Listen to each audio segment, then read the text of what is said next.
샬롬, 2022년 12월 13일 화요일입니다. 기도하겠습니다. 주님, 오늘도 말씀으로 이 하루를 열게 하심을 감사드립니다. 사랑하는 주님, 주님의 뜻이 분명한데도 불구하고 각자의 소견대로 사는 우리 인생을 봅니다. 땅이 아니라 하늘을 바라보게 하시고 인간의 계획이 아니라 주님의 계획을 보게 하소서. 예수님의 이름으로 기도드립니다. 아멘. 오늘의 말씀은 사사기 17장입니다. 에브라임 산지에 미가라 이름하는 사람이 있더니 그의 어머니에게 이르되 어머니께서 은 1,100을 잃어버리셨으므로 저주하시고 내 귀에도 말씀하셨더니 보소서 그 은이 내게 있나이다. 내가 그것을 가졌나이다 하니 그의 어머니가 이르되 내 아들이 여호와께 복받기를 원하노라 하니라. 미가가 은 1,100을 그의 어머니에게 도로 주매 그의 어머니가 이르되 내가 내 아들을 위하여 한 신상을 새기며 한 신상을 부어 만들기 위해 내 손에서 이 은을 여호와께 거룩히 드리노라. 그러므로 내가 이제 이 은을 내게 도로 주리라. 미가가 그 은을 그의 어머니에게 도로 주었으므로 어머니가 그 은 200을 가져다 은장색에게 주어 한 신상을 새기고 한 신상을 부어 만들었더니 그 신상이 미가의 집에 있더라. 그 사람 미가에게 신당이 있으므로 그가 에봇과 드라빔을 만들고 한 아들을 세워 그의 제사장으로 삼았더라. 그때에는 이스라엘에 왕이 없었으므로 사람마다 자기 소견에 옳은 대로 행하였더라. 유다 가족에 속한 유다 베들레헴에 한 청년이 있었으니 그는 레위인으로서 거기서 거류하였더라.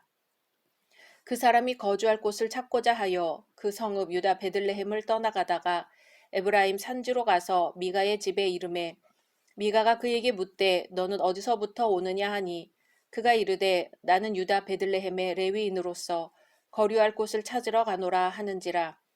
미가가 그에게 이르되 내가 나와 함께 거주하며 나를 위하여 아버지와 제사장이 되라. 내가 해마다 은 10과 의복 한 벌과 먹을 것을 주리라 하므로 그 레위인이 들어갔더라. 그 레위인이 그 사람과 함께 거주하기를 만족하게 생각했으니 이는 그 청년이 미가의 아들 중 하나같이 됨이라. 미가가 그 레위인을 거룩하게 구별하매 그 청년이 미가의 제사장이 되어 그 집에 있었더라. 이에 미가가 이르되 레위인이 내 제사장이 되었으니 이제 여호와께서 내게 복 주실 줄을 아노라 하니라. 아멘. 지금까지 사사기는 사사들을 중심으로 이스라엘의 종교적, 사회적, 정치적 배경들을 서술해 왔습니다. 그러나 오늘 사사기 17장부터는 사사들이 아닌 평범한 이스라엘 백성들의 일상을 보여줍니다. 그리하여 하나님의 주권에 대한 인식이 없고 사람마다 자기 소견에 옳은 대로 행하던 때에 이스라엘 백성들이 어떠한 생활을 해왔는가를 알 수 있습니다. 그중 먼저 에브라임 산지에 살던 미가의 가정이 소개됩니다. 미가의 가정을 통하여 그 당시 타락한 이스라엘 백성들이 부와 종교와 명예에 대하여 가지고 있던 일반적인 관념이 무엇이었는가 살펴볼 수 있습니다. 1절에서 6절은 에브라임 사람 미가가 신상을 만들어 숭배하게 된 배경과 과정이 설명되어 있는 부분입니다. 그 일의 발단, 전개, 결과는 이렇습니다. 먼저 그 일의 발단입니다. 미가의 우상이 만들어지게 된 발단은 미가가 그 어미에게서 훔친 돈으로부터 시작됩니다.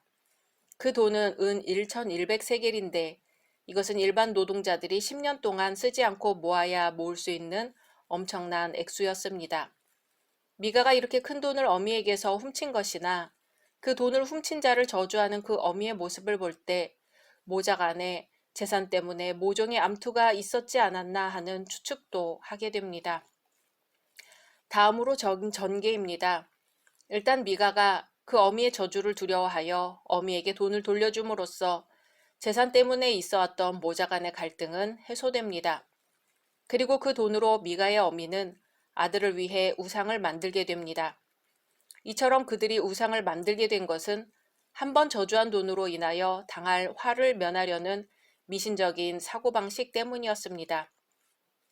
한편 그들은 한 걸음 더 나아가 에봇과 드라빔까지 만들었는데 이것은 저주를 면하는 것뿐만 아니라 현실의 복을 구하는 기복신앙에서 비롯한 것입니다. 결국 그러한 그들의 행위는 우상 숭배자의 종교적 심성을 잘 나타내 보여줍니다. 마지막으로 결과입니다. 이렇게 해서 만들어진 우상은 결과적으로 개개인의 우상 숭배 대상으로 탈바꿈하게 됩니다. 물론 미가의 어머니는 신상을 만들어 숭배하면서 그것이 여호와께 대한 간절한 신앙의 표현인 양 여겼지만 결과적으로는 로마서 1장 23절 말씀과 같이 썩어지지 아니하는 하나님의 영광을 썩어질 사람과 금수와 버러지 형상의 우상으로 만든 행위와 다름없었습니다.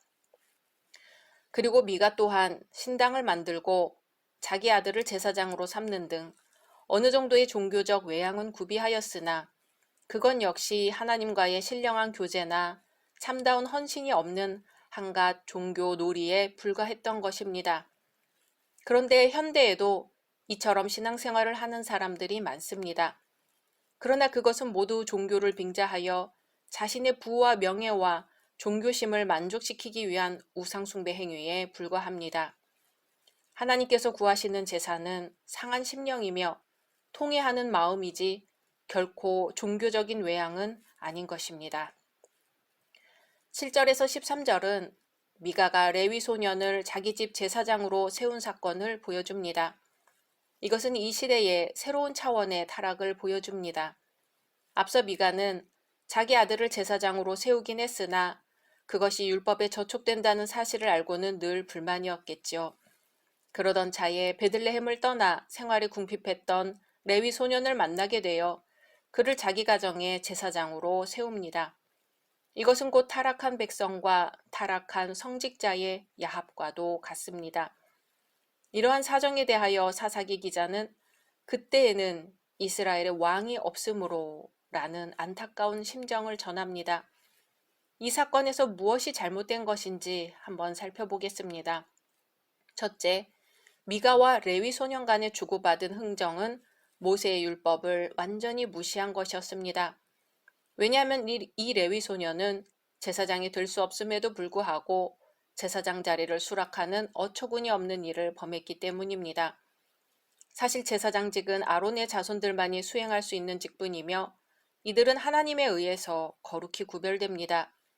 다음으로 제사장들은 온 이스라엘 백성들을 위하여 예배를 책임지며 성막이나 성전의 일을 돕게 되는데 이 레위 소년은 우상을 앉혀놓은 미가의 사당에서 일하는 것을 전혀 개의치 않고 만족하여 수락했기 때문입니다. 그뿐 아닙니다. 제사장을 거룩히 구별하는 예식은 반드시 선임 제사장의 기름 부음에 의해서 치러지는데 이 레위 소년은 일개 백성인 미가에 의해서 제사장 예식을 받았기 때문입니다. 이것은 바로 호세아 선지자가 탄식하여 말한 대로 여호와에 대한 지식이 없어 멸망을 초래케 하는 망령된 행위들이었습니다. 그런데 오늘날에도 하나님의 성직을 부여받는 것을 가볍게 여기고 거칠애적인 의식으로 목사 한 수가 주어지며 목사의 직분을 하나의 직업으로 생각하는 사람들이 많습니다. 이 또한 시대적 타락상의 일면이라고 할 수 있으니 이 시대에도 여전히 종교개혁이 요구됩니다. 둘째, 타락한 성직자 뒤에는 묵인한 백성이 있고 성직자들을 업신여기는 사람들이 있다는 것입니다. 레위인에 관한 율법에 따르면 본래 레위인의 생계는 이스라엘의 각 지파에서 담당하게 되어 있습니다. 그런데 본문에서는 레위인이 생계의 방도를 구하기 위해 여기저기를 방황하며 유리하는 모습이 나타나는데 이는 백성들의 무책임함이 레위인들로 하여금 본연의 사명을 떠나도록 만들었음을 짐작하게 합니다. 한편 13절에 언급된 미가의 말은 그 당시의 미신적인 여호와 숭배의 표본이라고 할 수 있을 것입니다.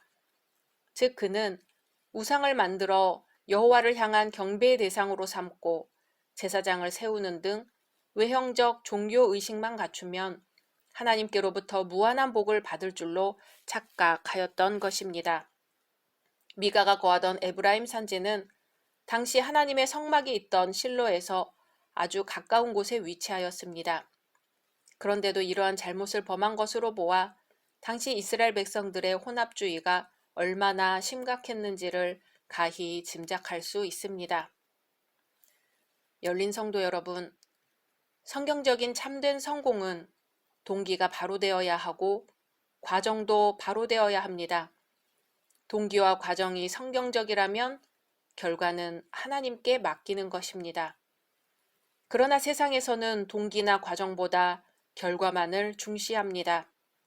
결과만 좋으면 동기나 과정이 아무리 나빠도 괜찮다고 정당화되는 것이죠. 신앙생활을 하는 형식은 비슷할 수 있습니다. 그러나 동기는 다를 수 있습니다. 내용이 저마다 다를 수 있다는 것입니다. 미가와 레위 소년처럼 물질적인, 기복적인 동기를 목표로 하는 신앙의 결국은 우상 숭배입니다. 골로새서 3장 5절은 말씀합니다. 그러므로 땅에 있는 지체를 죽이라. 곧 음란과 부정과 사욕과 악한 정욕과 탐심이니 탐심은 우상 숭배니라고 했습니다. 우리는 지금 자기 소견에 옳은 대로 살고 있을까요? 아니면 하나님의 나라와 그의 의를 구하며 살고 있을까요? 각자 말씀 묵상하신 후 주기도문으로 마치겠습니다.